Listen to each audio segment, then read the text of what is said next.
Well, hi there, everyone, and welcome back.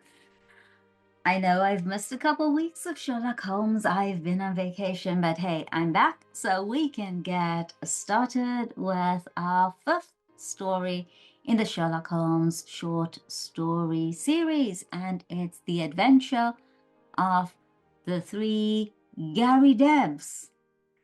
As always, I am reading this for the first time with you guys, and I hope that translates into an interesting, exciting, real life experience. So, Garridebs, I looked at it and I wondered whether I was pronouncing it correctly. So, if I'm not, please don't feel shy. Let me know. So, the adventures of the Three Garridebs. The only three that I know were the Three Musketeers. But anyway, let's see what Sherlock Holmes has in store for us. Are you ready? Let's dive in. It may have been a comedy, or it may have been a tragedy. It cost one man his reason, so his logic. It cost me a bloodletting, and it cost yet another man the penalties of the law. Wow.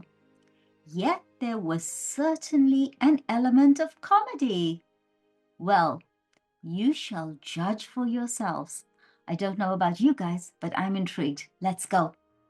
I remember the date very well, for it was in the same month that Holmes refused a knighthood for services which may perhaps someday be described. So I'm not going to tell you about it now, what these services were, but maybe someday I will. I only refer to the matter in passing. I'm just saying it like kind of by the way. If I say something in passing, it's not important. I just kind of mentioned it. For in my position of partner and confidant, I am obliged to be particularly careful to avoid any indiscretion. So to avoid indiscretion, to not say the wrong thing. I repeat, however, that this enables me to fix the date, which was the latter end of June 1902, shortly after the conclusion of the South African War. Oh, I'm really excited. Whenever I see my country pop up anywhere, I'm like, hey, you guys know who we are. You know all about us, even though we are down south at the very end of the world. I am South African, in case you guys did not know that. Holmes had spent several days in bed, as was his habit from time to time, but he emerged that morning with a long foolscap document in his hand and a twinkle of amusement in his austere grey eyes. Now, I love that word foolscap. I don't think I've heard it in ages. Okay, it's a sheet of paper. It's I think it's A4. A foolscap. Oh wow. This takes me back to my childhood because my teachers used to use that word, foolscap piece of paper. Wow. So he had a foolscap document in his hand and he was amused about something. And austere is normally very, I don't want to say strict because we can't really use that for eyes, but austere is like very plain, very stoic.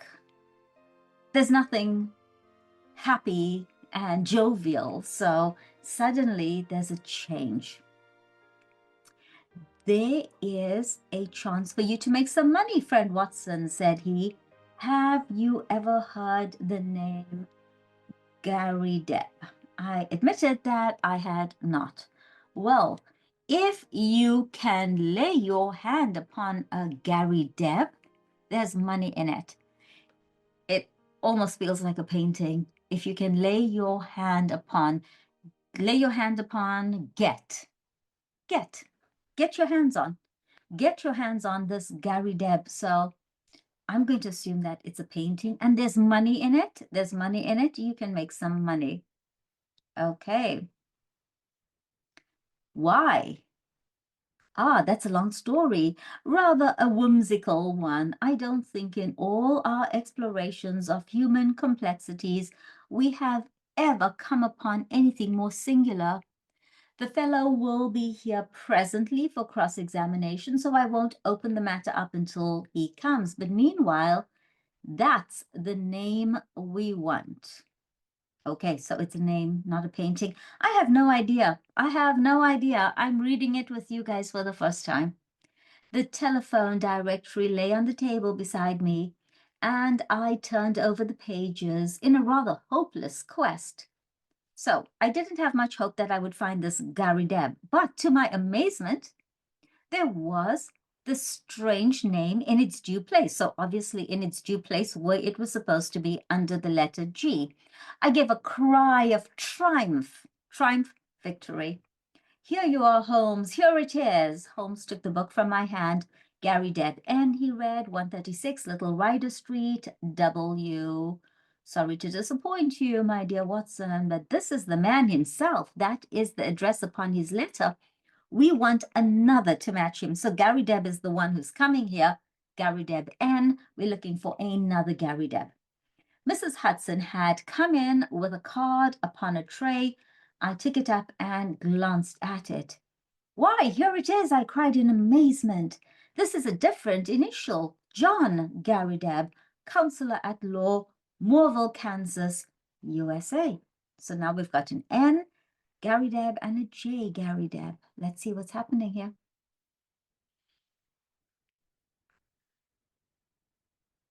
Holmes smiled as he looked at the card. I am afraid you must make yet more effort, Watson, said he. This gentleman is also in the plot already, though I certainly did not expect to see him this morning. However, he is in a position to tell us a good deal, which I want to know. A moment later, he was in the room. Mr. John Garrideb, counselor at law, was a short, powerful man with a round, fresh, clean-shaven face, characteristic of so many American men of affairs. The general effect was chubby and rather childlike, so that one received the impression of quite a young man with a broad smile set upon his face. His eyes, however, were arresting. Seldom in any human head have I ever seen a pair which bespoke a more intense inward life. So bright were they, so alert, so responsive to every change of thought. His accent was American, but was not accompanied by any eccentricity of speech.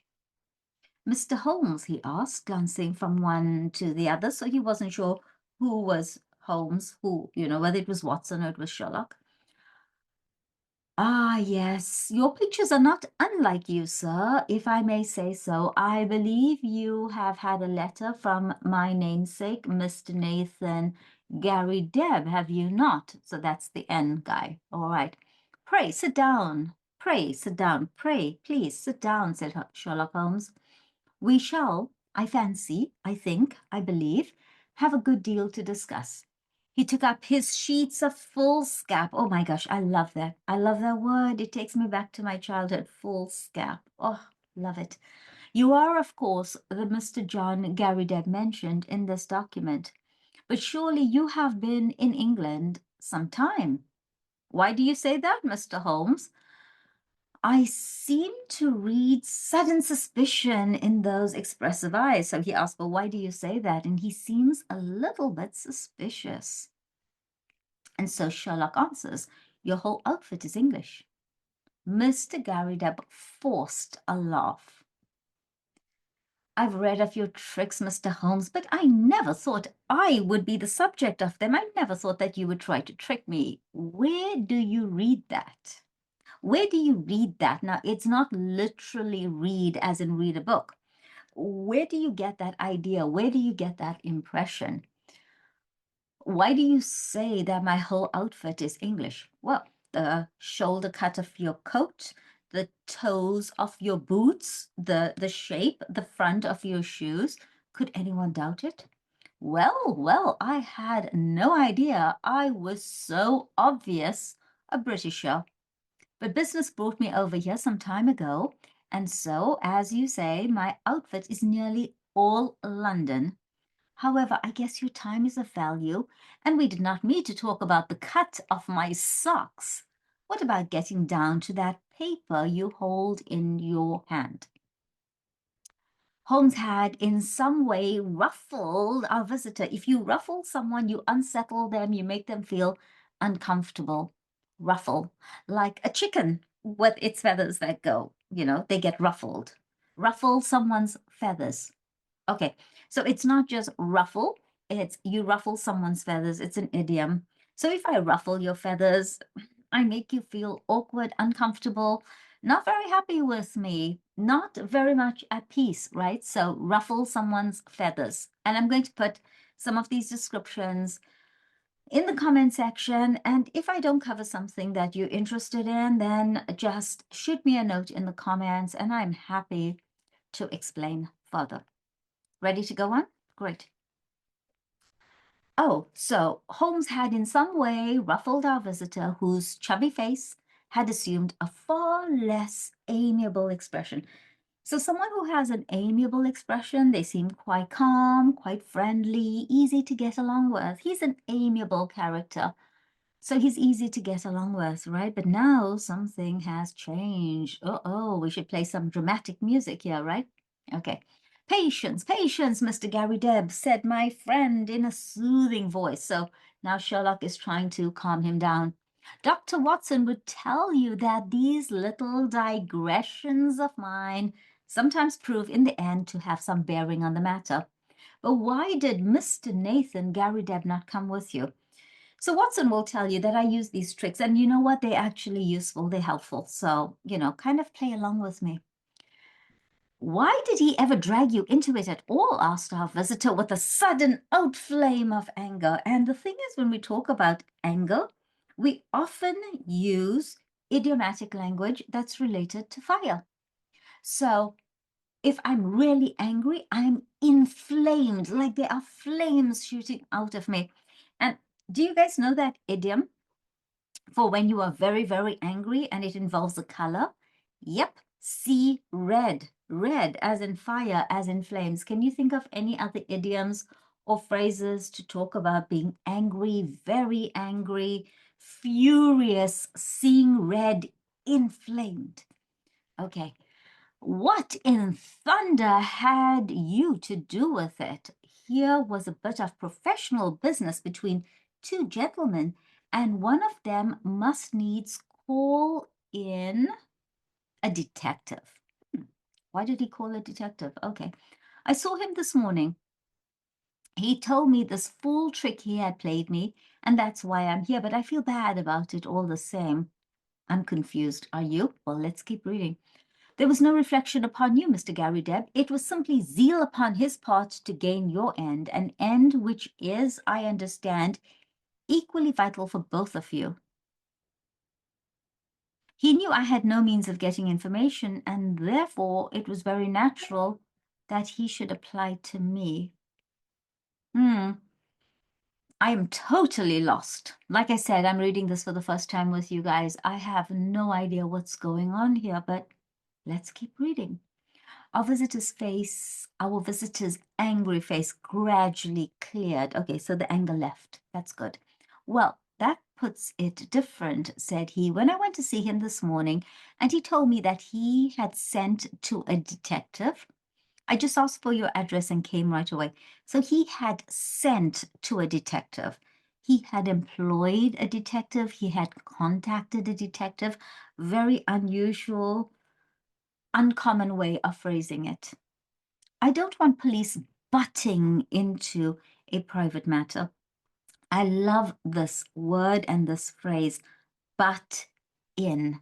You know, when you're talking and someone interrupts, they butt in. It's not their business, but they want to be involved in some way. You get some people who are always butting in. And here he doesn't want the police butting in. He doesn't want them getting involved, minding his business. He wants them to stay out of it. I'm trying to think of the idiom where this butting in comes from. I think it's like the bull with the horns, you know, where you butt, like you force your way in aggressively. But if you are content just to help us find the man, there can be no harm in that. Well, that is how it stands at Holmes. And now, sir, since you are here, you had best have a clear account from your own lips. My friend here knows nothing of the details, Sir Watson knows nothing. Mr. Garrideb surveyed me with not too friendly a gaze. Not too friendly a gaze, okay. Did he know, he asked. Like, does Watson really need to know? We usually work together. Well, there's no reason it should be kept a secret. I'll give you the facts as short as I can make them. If you come from Kansas, I would not need to explain to you who Alexander Hamilton Garrideb was. So if you were from that region, you'd know the name. The name is important. The person is important.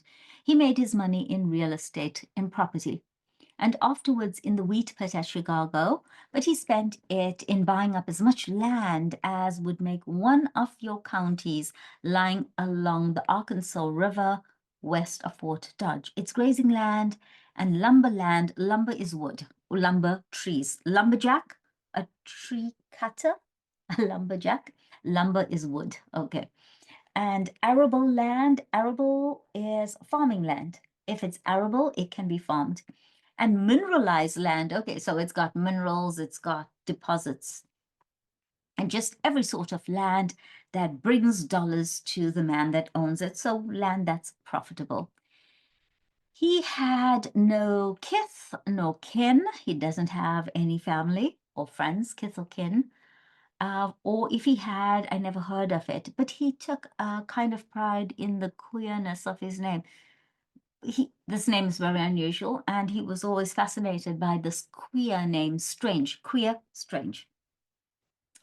That was what brought us together. I was in the law at Topeka, and one day I had a visit from the old man, and he was tickled to death to meet another man with his own name. So he was tickled to death.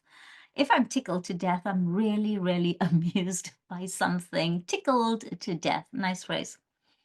It was his pet fad. Okay, this is a nice one. If you have a pet fad, so a pet, something that you like, and a fad, an interest, almost like a hobby. A pet fad might be something like a hobby. Okay, to put it as simply as I can at this point. And he was dead set to find out. He was determined to find out if there were any more Garridebs in the world. If you're dead set on something, you are determined, you are focused. Find me another, said he. I told him I was a busy man and could not spend my life hiking around the world in search of Garridebs. Nonetheless, said he, that is just what you will do if things pan out as I planned them. I thought he was joking, but there was but there was a powerful lot of meaning in the words, as I was soon to discover.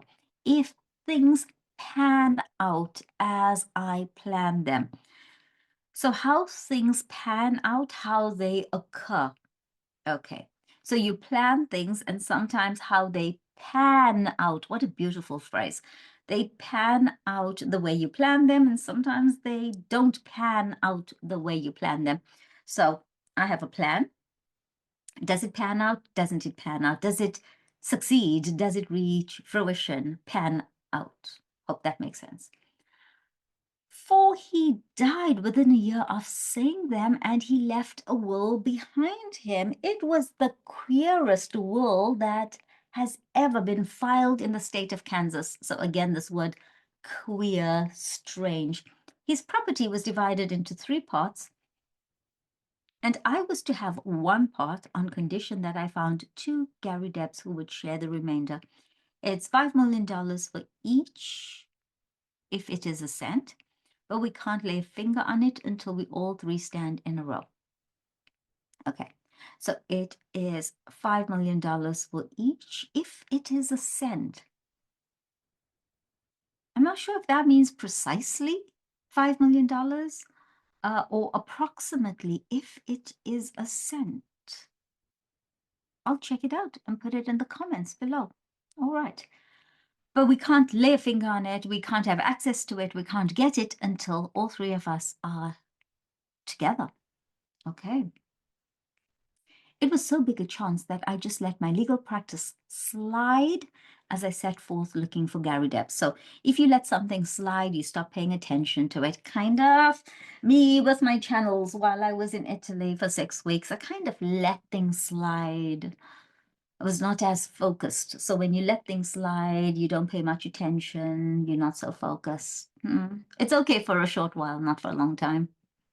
So there is not one in the United States. So he couldn't find a Garrideb in the US. I went through it so with a fine-toothed comb, and never a Garrideb could I catch. So I was very precise, very careful. If you go through something with a fine-toothed comb, it means attention to detail.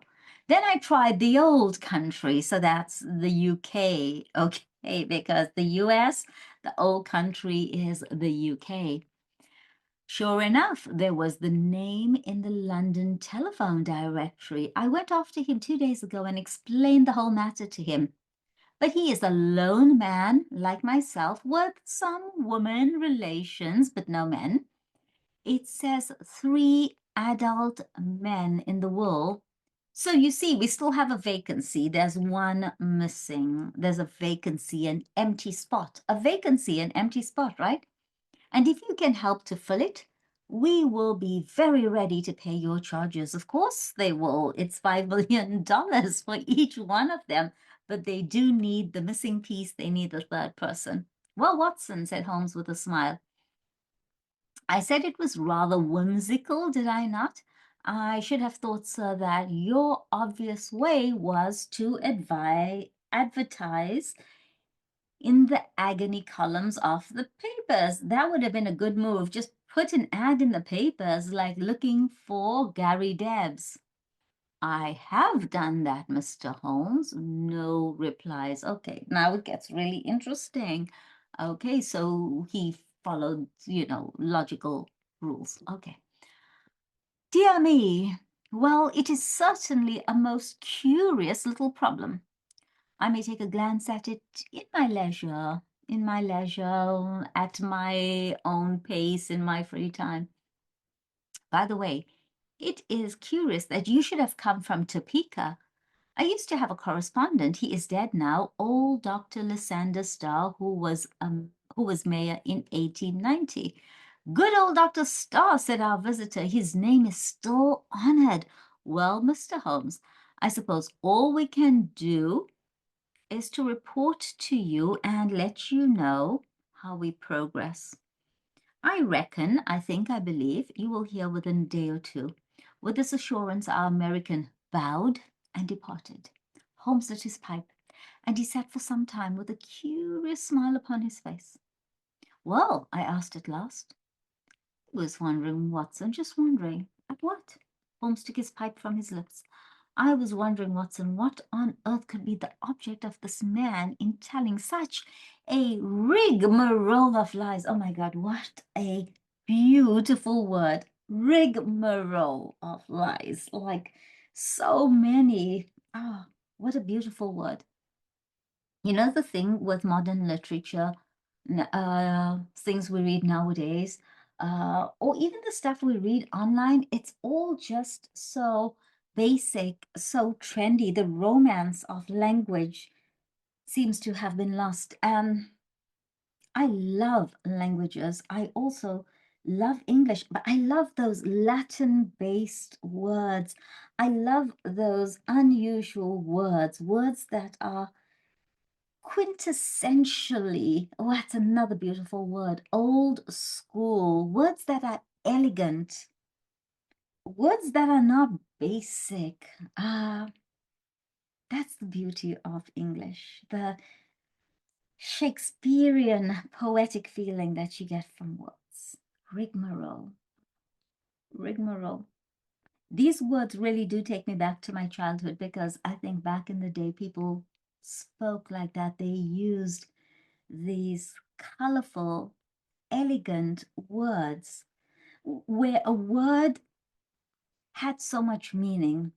That's what I miss nowadays. So, excuse me if I get hyper excited when I see a beautiful word. I really do love the language. I nearly asked him so. Oh, so he's accusing this guy of lying. Like, why so many lies? Okay. I nearly asked him so.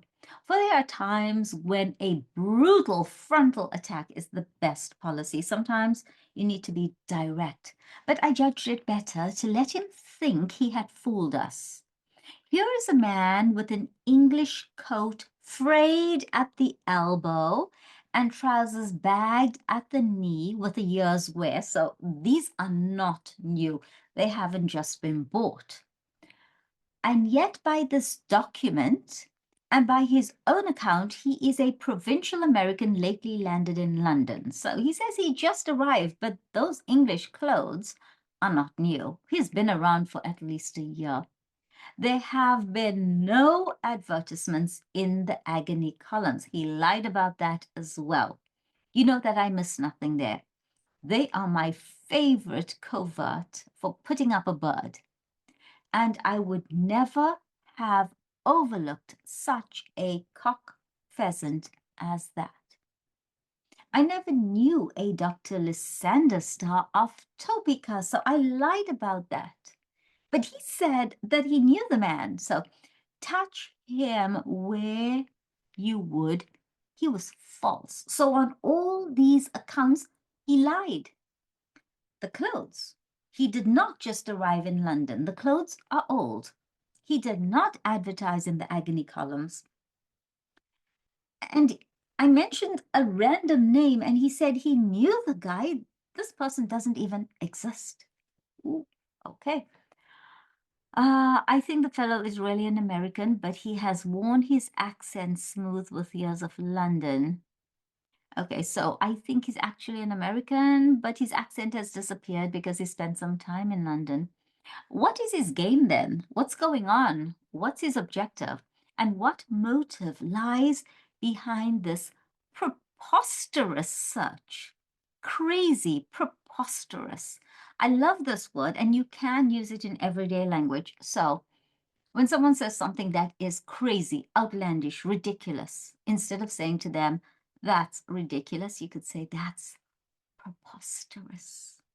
You're telling them it's ridiculous, but you're saying it with such elegance. Preposterous. That's such a preposterous idea. I've said it a couple times to a couple people. Preposterous. Yeah, the pronunciation is a little bit problematic. So when that happens, just slow it down. Just slow it down. Preposterous. No need to rush through it. Preposterous. So his preposterous, ridiculous search for Garridebs. It's worth our attention. For granting that the man is a rascal. Oh, rascal, love it. He is certainly a complex and ingenious one. So if you're a rascal, you're not an honest character. I often use it with young kids. He's a rascal. He's naughty. But also, if you use it with more adult, in a more adult thing, he's a rascal. He can't be trusted. Okay, but he's complex and he's ingenious. We must now find out if our other correspondent is a fraud also. Just ring him up, Watson. I did so and heard a thin, quavering voice at the other end of the line. So, what's your assumption? Is he young or is he old? I'm going to go with old. Thin voice, quavering voice. Think of an old person speaking. Yes, yes, I am Mr. Nathan Garrideb. Is Mr. Holmes there? I should very much like to have a word with Mr. Holmes. So if I say I want to have a word with you, it means I want to speak to you. I'd like a word, please. Isn't that lovely? I'd like a word, please. My friend took the instrument and I heard the usual syncopated dialogue. Yes, he has been here. I understand that you don't know him. How long? Only 2 days. Yes, yes, of course. It is a most captivating prospect. Will you be at home this evening? I suppose your namesake will not be there. Very good. We will come then, for I would rather have a chat without him. Dr. Watson will come with me. I understand from your note that you did not go out often. Well, we shall be round about 6. We need not mention it to the American lawyer. Very good. Goodbye. So I heard one side of his conversation. Okay. We shall be round about 6. We will come there at around 6 o'clock. It was twilight of a lovely spring evening, and even Little Rider Street, one of the smaller offshoots from the Edgware Road, within a stone cast of old Tyburn tree of evil memory, looked golden and wonderful in the slanting rays of the setting sun. The particular house to which we were directed was a large, old-fashioned, early Georgian edifice. Okay, so the front of the house had that architecture, old-fashioned, large, early Georgian architecture with a flat brick face. So the front was brick, broken only by 2 deep bay windows on the ground floor. Bay windows, those are the ones that kind of go out into the wall. Let's see if I can get an image of it. Bay windows. So it's a window with a seat that you can sit at and you can look out. Bay windows. We had one in our home growing up, a bay window. So it's almost like a little kind of an alcove, and there's a seat, and then there's this window. Beautiful. They don't make homes like they used to. I prefer old architecture compared to new modern architecture. Let me know your thoughts in the comments below. So it was on this ground floor that our client lived, and indeed the low windows, proved to be the front of a huge room in which he spent his waking hours. Holmes pointed as we passed to a small brass plate which bore the curious name. So there's a brass plate with the Garrideb name. Up some years, Watson, he remarked, indicating its discolored surface. So what do you think it means? It's discolored, and he says up some years old, right? It's his real name, anyhow, and that is something to note. The house had a common stair, and there were a number of names painted into the hall, some indicating offices and some private chambers. It was not a collection of residential flats, but rather an abode of bohemian bachelors. Wow, interesting. Our client opened the door for us himself and apologized for saying that the woman in charge left at 4 o'clock. Mr. Nathan Garrideb proved to be a very tall, loose-jointed, kind of gangly. That's the word I would use, gangly. Loose-jointed. Okay, not very muscular, loose-jointed, gangly, tall, lanky. Round-backed person, gaunt, so thin and bald, no hair. Some 60-odd years of age. Ooh, again, Doyle uses this phrase. He's used it before. If you've been following this channel, you've heard it. He had a cadaverous face. Cadaverous from the word cadaver. Cadaver, cadaver. I think British, American, English. A cadaver is a corpse, a dead body, like skeletal. More than just the dead body. It's like when it's skeletal. Cadaverous face. So obviously not that plump, chubby look of the other Garrideb. This was completely opposite. This guy looks like a cadaver. He looks like a corpse. People with thin faces. I'm somebody with a thin face. When we kind of lose weight, we have that cadaverous look.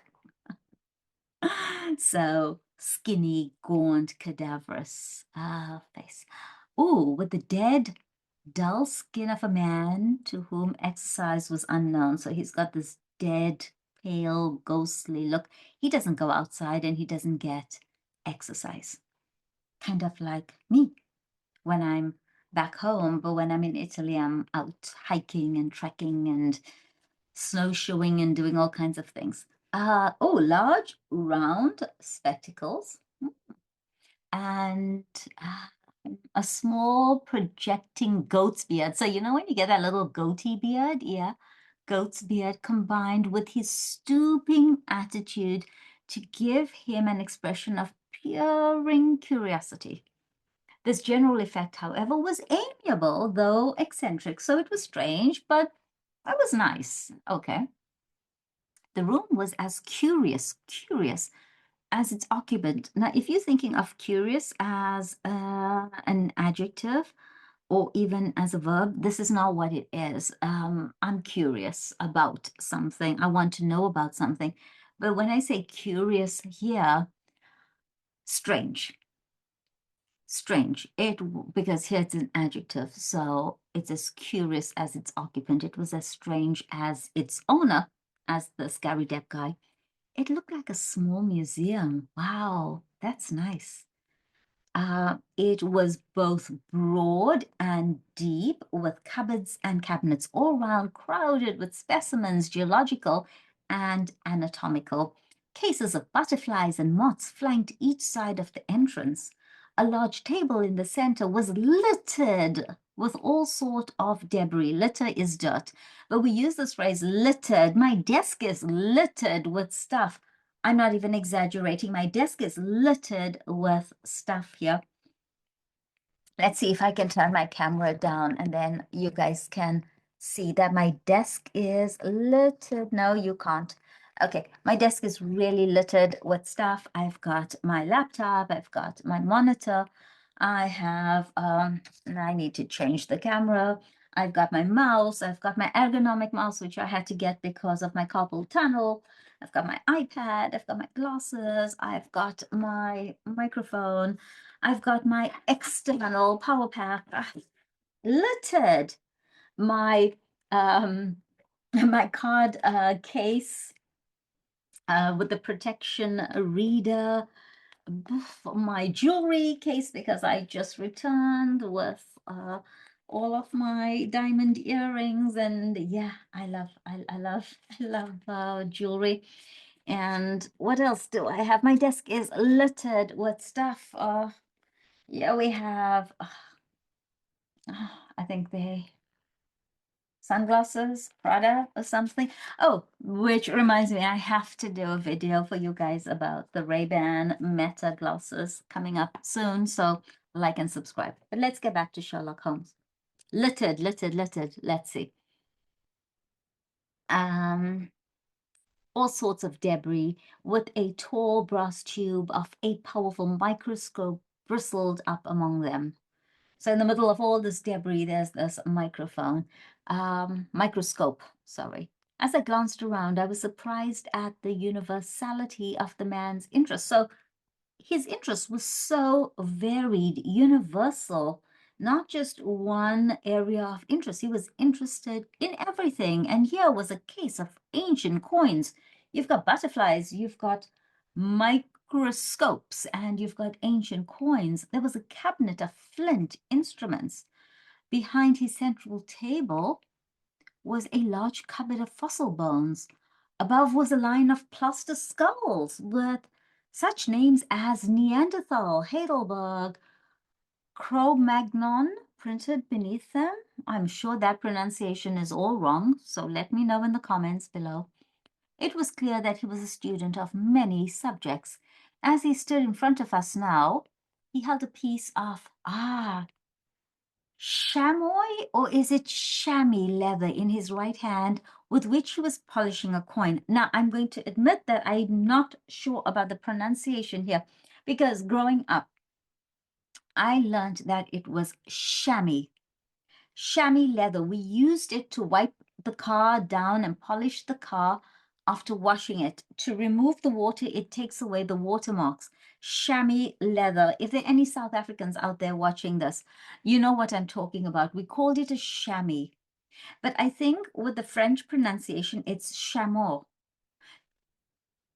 I'm going to go with chamois because that's what I learned, but I'm open to correction, so go ahead, correct me if I'm wrong. But once again, this is really taking me back to my childhood because I haven't seen a chamois in 20 or 30 years. Okay. Syracusan of the best period, he explained, holding it up. So he's referring to this coin that he's polishing. So we use the chamois to polish. They degenerated greatly towards the end. At their best, I hold them supreme, though some prefer the Alexandrian school. You will find a chair here, Mr. Holmes. Pray allow me to clear these bones, and you, sir. Ah, yes, Dr. Watson, if you would have the goodness to put the Japanese vase to one side. And I said vase because I'm English. Americans would say vase. I say vase. It's like potato, potato. I say potato. Tomato, tomato. I say tomato. Vase or vase, I say vase. Okay, so to put the Japanese vase to one side, you see round me my little interests in life. My doctor lectures me about never going out, but why should I go out when I have so much to hold me here, to keep me here, to keep me entertained? And this sounds like something that I would say. Why should I go out when I have so much right here to hold me here? I have all the stuff that I love. I've got my treadmill, all my stuff for my recording, um, my technology. Why should I go out? I can assure you that the adequate cataloging of one of those cabinets would take me 3 good months. Wow. Holmes looked round him with curiosity. But do you tell me that you never go out? He said. Now and again, I drive down to Sotheby's or Christie's. Now, you may know this, Sotheby's and Christie's are the great auction houses. Otherwise, I very seldom leave my room. I am not too strong, and my researches are very absorbing. But you can imagine, Mr. Holmes, what a terrific shock. Pleasant, but terrific it was for me when I heard of this unparalleled good fortune. So the $5 million, right? It only needs one more Garrideb to complete the matter, and surely we can find one. I had a brother, but he's dead, and female relatives are disqualified, but there must surely be others in the world. I had heard that you handled strange cases, and that was why I sent to you. Of course, this American gentleman is quite right, and I should have taken his advice first, but I acted for the best. I think you acted very wisely indeed, said Holmes, but are you really anxious to acquire an estate in America? Certainly not, sir. Nothing would induce me to leave my collection. So induce, to tempt, make. Nothing would make me, nothing would tempt me to leave my collection. But this gentleman has assured me that he will buy me out as soon as we have established his claim, or our claim. So buy me out, he will pay me for my share.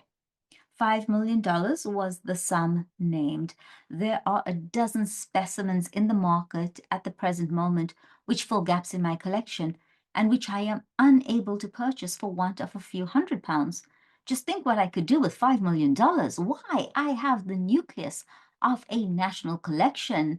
I shall be the Hans Sloane of my age. So I do not plan to relocate to the US, but this other gentleman, other Garrideb, said that he would pay me, he would buy me out, he would buy my share, and I would have $5 million. Right now, I want to buy some stuff for my collection, and it's a couple $100, and I don't have the money. So can you imagine what a big difference this would make? His eyes gleamed behind his great spectacles. Okay, these are my great spectacles. It was very clear that no pains would be spared by Mr. Nathan Garrideb to in finding a namesake. So no pains would be spared. He would go to any lengths. He would do whatever it takes. So finding a namesake, finding someone worth the same name, finding someone with the same name, namesake. I merely called to make your acquaintance, and there's no reason why I should interrupt your studies, said Holmes. I prefer to establish personal touch with those with whom I do business. There are a few questions I need to ask, for I have your very clear narrative in my pocket, so the letter, and I filled up the blanks when this American gentleman called. I understand that up to this week you were unaware of his existence. Okay, so before this, you didn't know anything about him, right? Mhm. That is so. He called last Tuesday.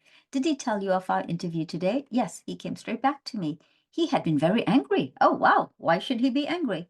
He seemed to think it was some reflection of his honor. But he was quite cheerful again when he returned. Did he suggest any course of action? No, sir, he did not. Has he had or asked for any money from you? No, sir, never. You see no possible object he has in view? Do you think he has something going on? He's scammy. None, except what he states. Did you tell him of our telephone appointment? Yes, sir, I did. Holmes was lost in thought. I could see he was puzzled. Have you any articles of great value in your collection? No, sir, I'm not a rich man. It is a good collection, but not a very valuable one. You have no fear of burglars? Not the least. How long have you been in these rooms? Nearly 5 years. Holmes' cross-examination was interrupted by an imperative knocking at the door. Imperative. Okay, so in English grammar, you know, the imperative is when you give an order. So if it's imperative knocking, it's not like polite knock, knock, knock. It's like boom, boom, boom, imperative knocking at the door. No sooner had our client unlatched the door, opened the door, then the American lawyer burst excitedly into the room. Here you are, he cried, waving a paper over his head. I thought I should be in time to get you. Mr. Nathan Garrideb, my congratulations. You are a rich man. Our business is happily finished and all is well. As to you, Mr. Holmes, we can only say we are sorry if we have given you any useless trouble. He handed over the paper to our client, who stood staring at a marked advertisement. Holmes and I leaned forward and read it over his shoulder. This is how it ran. Howard Garrideb, constructor of agricultural machinery, binders, reapers, steam and hand plows, drills, harrows, farmers' carts, buckboards, and all other appliances. Estimates for artesian wells. Apply Governor Buildings, Aston. Glorious, gasped our host. That makes our third man. A little too convenient, isn't it? I had opened up inquiries in Birmingham. So I made some inquiries in Birmingham, so not just in London, said the American. And my agent there has sent me this advertisement from a local paper. We must hustle and put the thing through. So we must hustle. We must make haste. We must do things fast. We must hustle. Okay. So hustle means to hurry up. We must hustle. If you like that phrase, hit the like button, but please don't hit the like button repeatedly, because then you kind of unlike what I'm saying. We must hustle and put the thing through. I have written to this man and told him that you will see him in his office tomorrow afternoon at 4 o'clock. You want me to see him? What do you say, Mr. Holmes? Don't you think it would be wiser? Here I am, a wandering American with a wonderful tale. Why should he believe what I tell him? But you are a Britisher with solid references, and he is bound to take notice of what you say, so he'll take you seriously because you are a Britisher with a great reputation. I would go with you if you wished, but I have a very busy day tomorrow, and I could always follow you if you are in any trouble. Well, I have not made such a journey for years. It is nothing, Mr. Garrideb. I have figured out our connections. You leave at 12 and should be there soon after 2. Then you can be back the same night. All you have to do is see this man, explain the matter, and get an affidavit of his existence. So you get an affidavit, you get a legal document that's signed, usually in front of an authority, in front of the police, in front of a lawyer. Basically, it's kind of like a written sworn oath. By the Lord, he added hotly, considering I've come all the way from the center of America, it is surely little enough if you go 100 miles in order to put this matter through. So remember that earlier we spoke about anger and flames? And yeah, if you notice this, he added hotly. So if you see this phrase, he added hotly, it's with anger.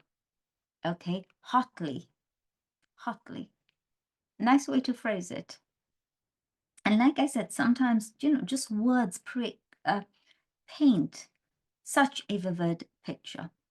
Quite so, said Holmes. I think what this gentleman says is very true. So he's becoming a little bit irate, irritated. He's saying, I traveled all the way from America and I'm asking you to just go to this place and you complaining? I mean, it's $5 million.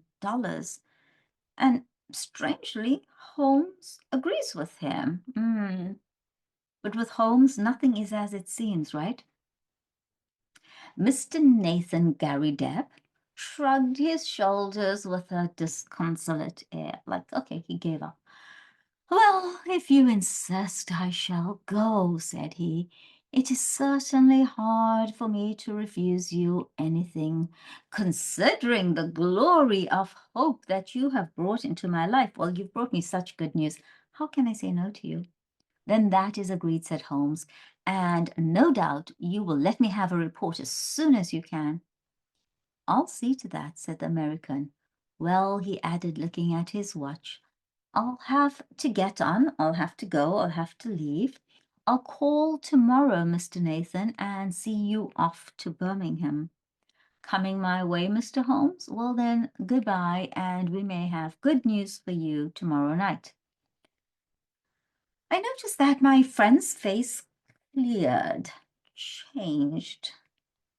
Usually if you are angry and then your face clears, it's like calm. There's the storm and then the sky clears and it's all sunlight and maybe blue skies. So suddenly Holmes' face changes when the American left the room and the look of thoughtful perplexity had vanished. I wish I could look over your collection, Mr. Garrideb, he said. In my profession, all sorts of odd knowledge comes useful, and this room of yours is a storehouse of it. Storehouse like a warehouse. Our client shone with pleasure, and his eyes gleamed from behind his big glasses. That's the expression you'll get from me if you say, let's go shopping. My eyes will shine with pleasure and my eyes will gleam behind my big glasses. If you say, let's go shopping, or if you say, let's take a trip, yeah, that's my reaction. It's excitement. I had always heard, sir, that you were a very intelligent man, said he. I could take you round now if you have the time. Unfortunately, I have not, but these specimens are so well labeled and classified that they hardly need your personal explanation. If I should be able to look in tomorrow, I presume there would be no objection to my glancing over them. Could I come in tomorrow and have a look? None at all. You are most welcome. The place will, of course, be shut up, but Mrs. Saunders is in the basement up to 4 o'clock and would let you in with her key. Well, I happen to be clear tomorrow afternoon. I happen to be free. I'm clear. I'm free. If you could say a word to Mrs. Saunders, it would be quite in order. By the way, who is your house guest? Our client was amazed at the sudden question. Holloway and Steele in the Edgware Road, but why? Oh, your house agent, not your house guest. Oops, I read that wrong. So who manages your property? I am a bit of an archaeologist myself when it comes to houses, said Holmes, laughing. I was wondering if this was Queen Anne or Georgian. Georgian, beyond doubt. What's the architecture? Really? I should have thought a little earlier. However, it is easily ascertained. We can find that out quite easily. To ascertain something means to find out something. Nice word, ascertain. Well, goodbye, Mr. Garrideb, and may you have every success in your Birmingham journey. The house agent's was close by, but we found that it was closed for the day, so we made our way back to Baker Street. It was not until after dinner that Holmes reverted to the subject. He went back to the subject. Our little problem draws to a close, said he. No doubt you have outlined the solution in your own mind. I can make neither head or tail of it. Now, if I can't make head or tail of something, it means I don't understand it. I can make neither head nor tail of mathematics. Yeah, I'll be honest with you. I mean, I can do calculations. I can do multiplication and division and work out percentages in my head. But trigonometry and algebra and geometry, I couldn't make head nor tail of it. Italian grammar, can't make head or tail of it. So I can make neither head nor tail of it. I can't understand it. I can't figure it out. Okay. The head is surely clear enough, and the tail we should see tomorrow. So Holmes is playing with words. Did you notice nothing curious about that advertisement?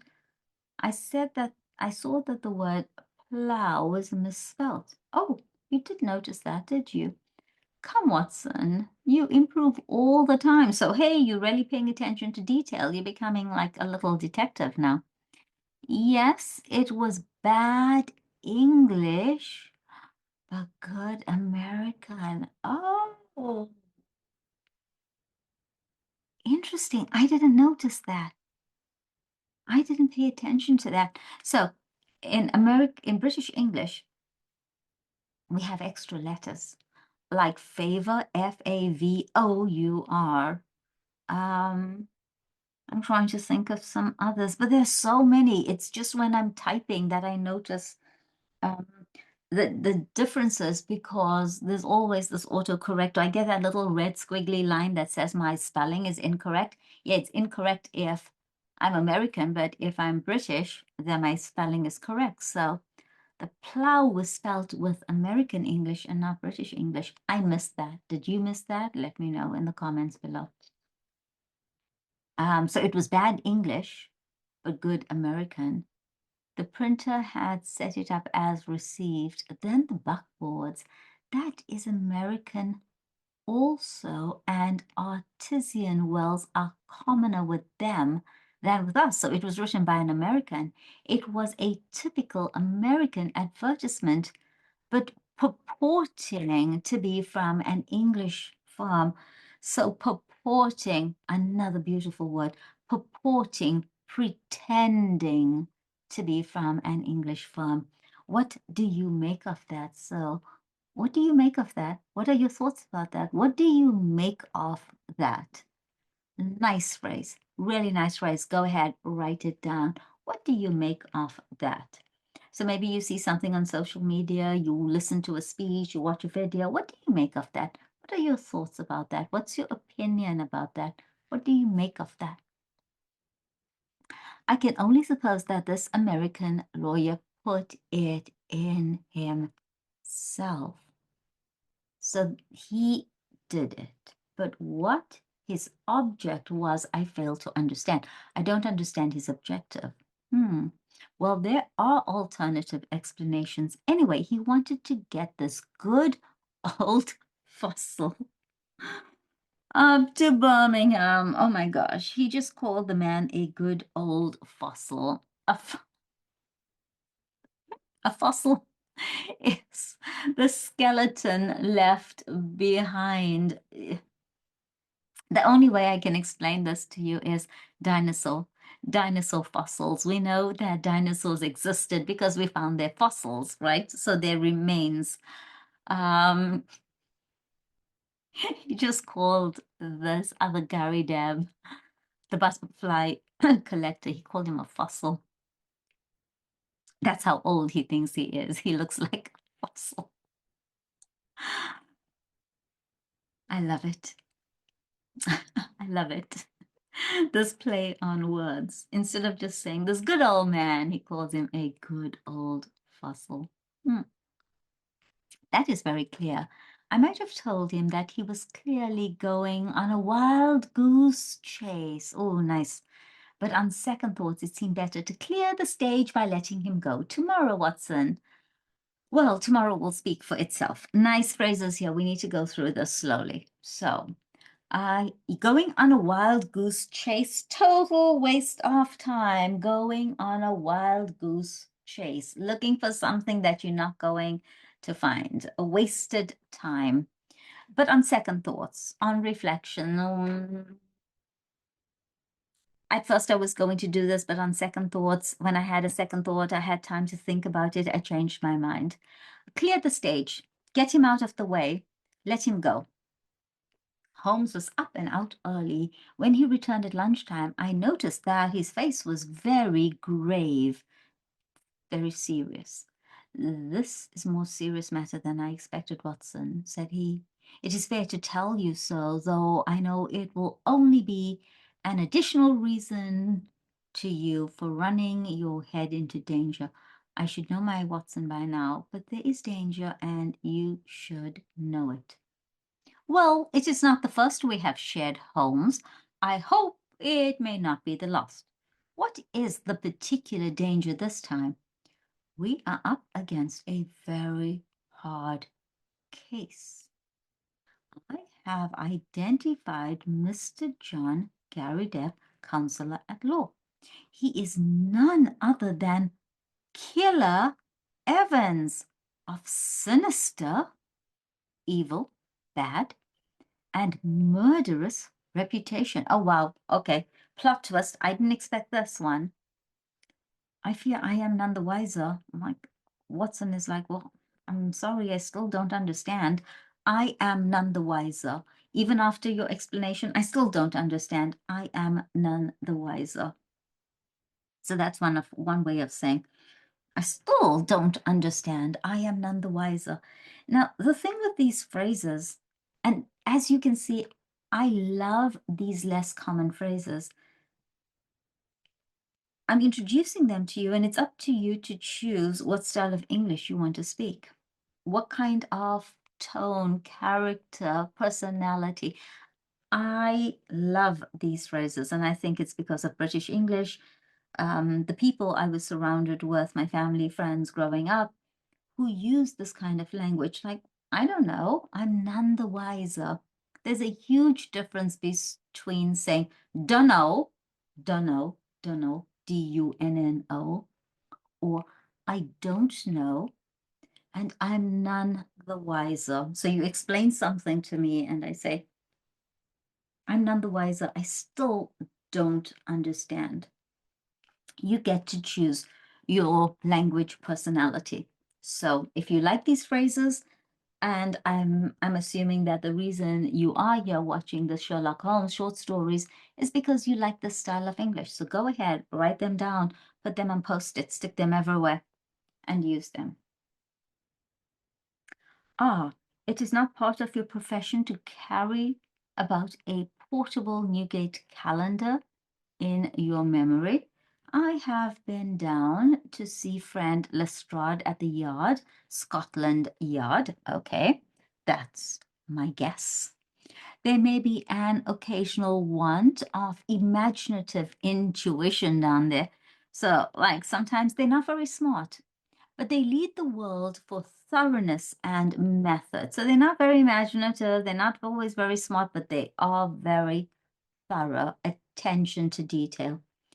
I had an idea that we might get on the track of our American friend in their records. Sure enough, I found his chubby face smiling at me from the Rogues Portrait Gallery. James Winter, alias Moorcroft, alias Killer Evans, was the inscription below. Holmes drew an envelope from his pocket. I scribbled down a few points from his dossier. Age 44, native of Chicago. Known to have shot 3 men in the States, escaped from penitentiary through political influence. Penitentiary, American for jail, prison. Came to London in 1893, shot a man over cards in a nightclub in the Waterloo Road in January 1895. So already we can see that he's been there for 2 years. We're not sure what the year is now, right? Man died, but he was shown to have been the aggressor in the row, fight. Dead man was identified as Roger Prescott, famous as forger and coiner in Chicago. Killer Evans released in 1901. Oh, wow, this goes on forever now because he arrived in 1893. It's now 1901. Has been under police supervision since, but so far as known has led an honest life.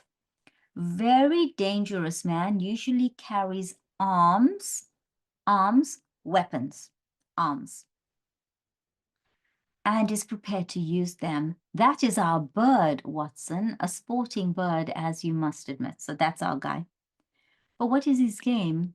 Well, it begins to define itself. I have been to the house agents. Our client, as he told us, has been there for 5 years. It was unlet for a year before then, so it was empty for a year before that. The previous tenant was a gentleman at large named Waldron. Waldron's appearance was well remembered at the office. He had suddenly vanished, and nothing more been heard of him. He was a tall, bearded man with very dark features. Now, Prescott, the man whom Killer Evans had shot, was, according to Scotland Yard, a tall, dark man with a beard.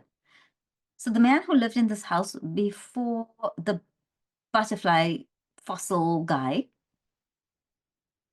had been killed by this Evans. And Evans is the fake Garrideb from the US. As a working hypothesis. So a hypothesis is an idea that we are examining, hypothesizing, we're thinking, it's not fact, hypothesis. I think we may take it that Prescott, the American criminal, used to live in the very room which our innocent friend now devotes to his museum. So at last we get a link, you see. So, okay, finally there's a link.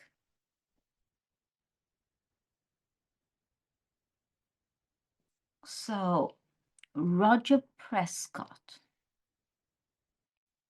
was the man who lived here. He was a forger. He was a coiner. He was killed by Killer Evans. And Prescott lived in this apartment before Garrideb and the butterfly guy arrived. And the next link, well, we must go now and look for that. He took a revolver, oh my gosh, from the drawer and handed it to me. So out comes a gun. I have my old favorite with me. If our Wild West friend, okay, the American from the Wild West, tries to live up to his nickname is Killer, we must be ready for him. I'll give you an hour for a siesta, for a nap. Who's going to take a nap knowing all of this? Really, Sherlock? And then I think it will be time for our Ryder Street adventure. It was just 4 o'clock when we reached the curious apartment of Nathan Garrideb. Mrs. Saunders, the caretaker, was about to leave, but she had no hesitation in admitting us, in letting us in. For the door shut with a spring lock, and Holmes promised to see that all was safe before we left. So she said, no problem. She's leaving. She let us in, but we can just pull the door behind us, and the spring lock would lock the door. Okay. Shortly afterwards, the outer door closed. Her bonnet passed the bow window, the bow window. the bay window. You know what I'm talking about. And we knew that we were alone in the lower floor of the house. Holmes made a rapid examination of the premises, rapid, quick. There was one cupboard in a dark corner which stood out a little from the wall. It was behind this that we eventually crouched while Holmes, in a whisper, outlined his intentions. So they crouched down, and Holmes tells Watson what they're planning to do. We wanted to get our amiable friend out of his room. That is very clear. He wanted, okay, so Killer Evans wanted to get this guy out of the room, sent him on a wild goose chase. Probably because he wants to come back here for something. Okay, that is very clear. And as the collector, never went out. It took some planning to do it. So this guy never left his apartment. So there was no way for the American to come into the apartment, but he had to find a way to get him out of the apartment. So he had to plan it. The whole of this Garrideb invention was apparently for no other end, for no other reason. I must say, Watson, that there is a certain devilish ingenuity about it, even if the queer name of the tenant did give him an opening which he could hardly have expected. So, I mean, that was just kind of like, we say, a stroke of luck. He wove his plan with remarkable cunning. So someone who is cunning is wily, uh, cunning like a fox. We say as cunning as a fox. So not straightforward, someone with a plan, objective, cunning. I'm trying to think of some other synonyms for cunning, wily. Criminals are cunning because they've got to think in this manner, right? But what did he want? Well, that is what we are here to find out. It has nothing whatever to do with our clients so far as I read the situation. How do you read the situation? What's your perspective? What are your thoughts? What are your opinions, the way you see it? It is something connected with the man he murdered, the man who may have been his confederate in crime. There is some guilty secret in the room. That is how I read it. At first, I thought our friend might have something in his collection more valuable than he knew, something worth the attention of a big criminal. That's what I thought as well, that this guy wasn't aware that he had something of value. But the fact that Roger Prescott of evil memory inhabited these rooms points to some deeper reason. Well, Watson, we can but possess our souls in patience and see what the hour may bring. We just need to be patient. That hour was not long in striking. It happened very quickly. It didn't take long. Time kind of flew while we waited. We crouched closer in the shadow as we heard the outer door open and shut. Then came the sharp, metallic snap of a key, and the American was in the room. So he had the keys to the room, but obviously he couldn't come before because the old fossil never went out. He closed the door softly behind him, took a sharp glance around him to see that all was safe, threw off his overcoat and walked up to the central table with the brisk manner of one who knows exactly what he has to do and how to do it. No hesitation here whatsoever. He pushed the table to one side, tore up the square of carpet on which it rested, rolled it completely back, and then, drawing a jemmy from inside his inside pocket, he knelt down and worked vigorously upon the floor. Presently we heard the sound of sliding boards, and an instant later a square had opened in the planks. Killer Evans struck a match, lit a stump of candle, and vanished from our view? Is there a basement here? Because this is on the ground floor. Interesting.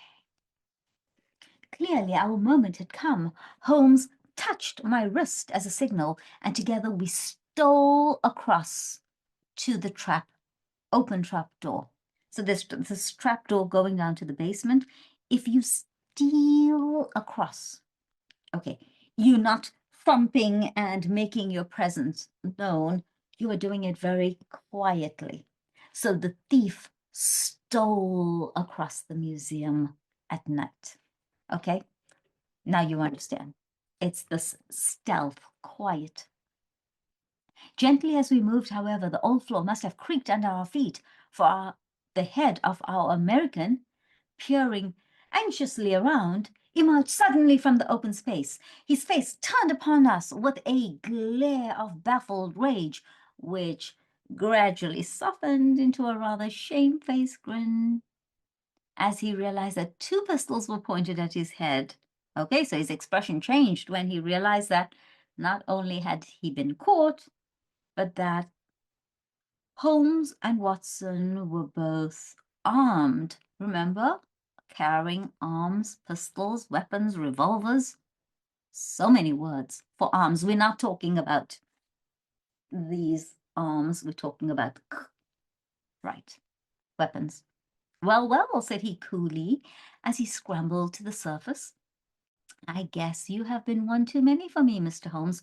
Saw through my game. So if you see through someone, that means you realize or you become aware of who they really are, not the image that they are projecting. So I saw through him.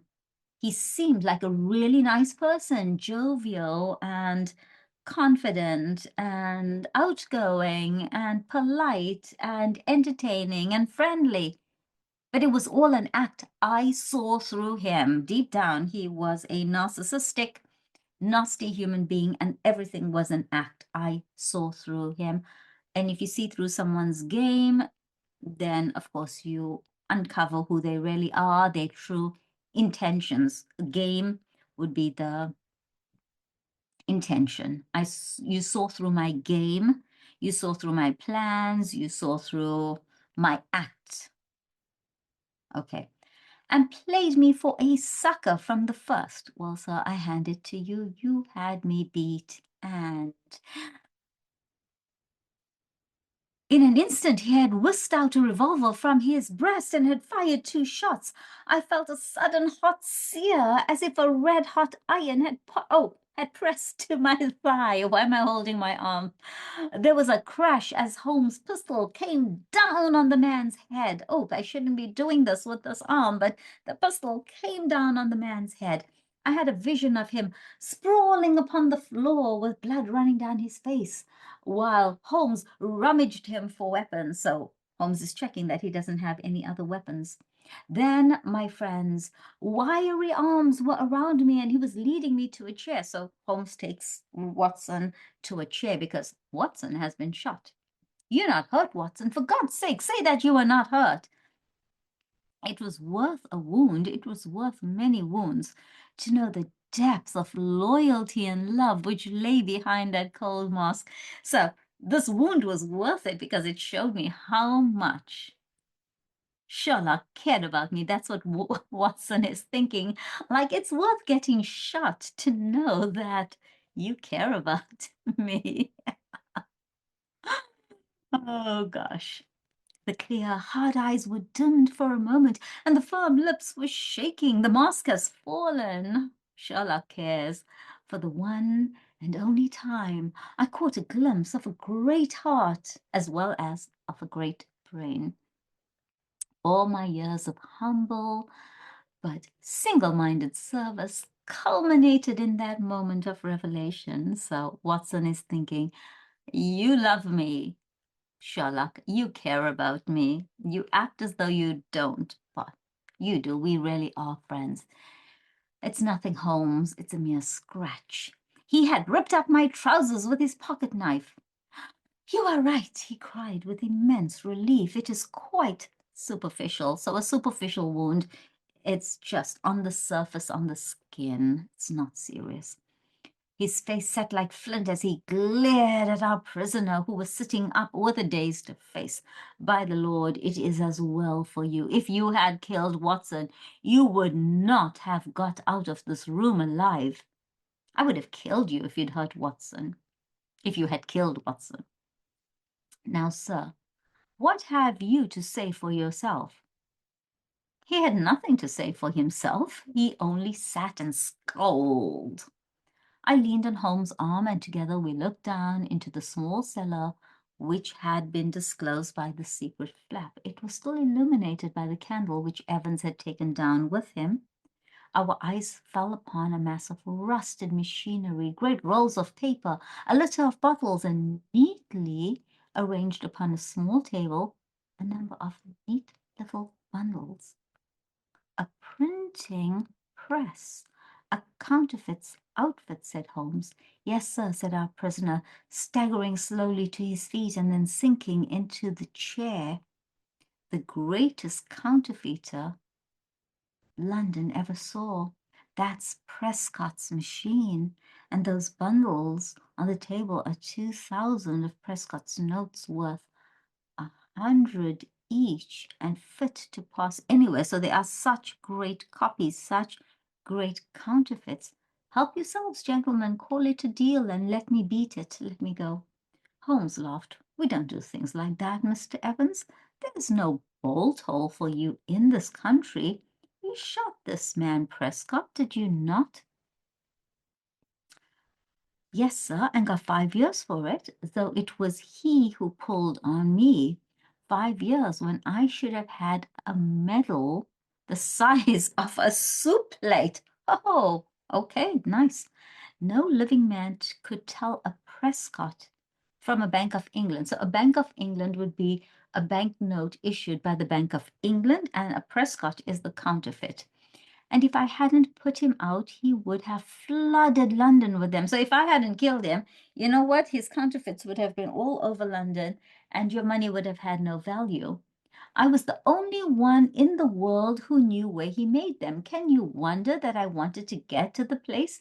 And can you wonder that when I found this crazy boob of a bug hunter with a queer name squatting right on top of it and never quitting his room, I had to do the best I could to shift him?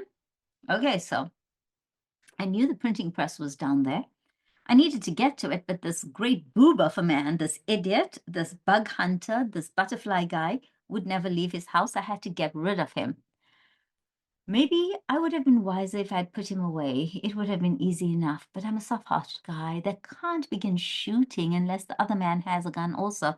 Now, I could have shot this bug hunter. I could have killed him, but I'm not going to shoot a man who isn't armed, who doesn't have a weapon, who hasn't tried to shoot me first, or who doesn't at least have a gun. But say, Mr. Holmes, what have I done wrong anyhow?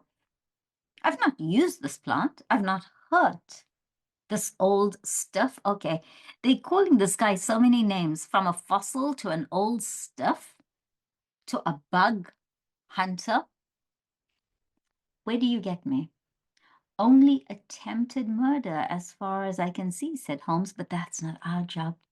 They take that at the next stage. What we wanted at present was just your sweet self. Please give the yard a call, Watson. It's not entirely unexpected. So those were the facts about Killer Evans and his remarkable invention of the Three Garridebs. We heard later that our poor old friend never got over the shock of his dissipated dreams. So the bug hunter suddenly realized that, oh, there's no $5 million. But when his castle in the air fell down, it buried him beneath the ruins. Ah, so he was building castles in the air with all of these fantastic tales, and then he got buried beneath the ruins. He was last heard of at a nursing home in Brixton. It was a glad day at the yard when the Prescott outfit was discovered, so the printing press for the counterfeit notes, for though they knew that it existed, they had never been able, after the death of the man, to find out where it was. Evans had indeed done great service and caused several worthy CID men to sleep the sounder, for the counterfeiter stands in a class by himself as a public danger. This was such an important thing to find. they would willingly have subscribed to that soup plate medal of which the criminal had spoken. But an unappreciative bench took a less favorable view, and the killer returned to those shades from which he had just emerged. So these guys were so happy to get the counterfeit machine that they would have given him a medal, this medal that he wanted that would be the size of a soup plate. But the judges didn't agree. They sent him back to prison, back to the shades from which he had just emerged. Interesting. What a tangled web we weave when first we practice to deceive. I think that was Shakespeare, and that was really just off the top of my head because, like I said to you guys, I love English. I love everything about it.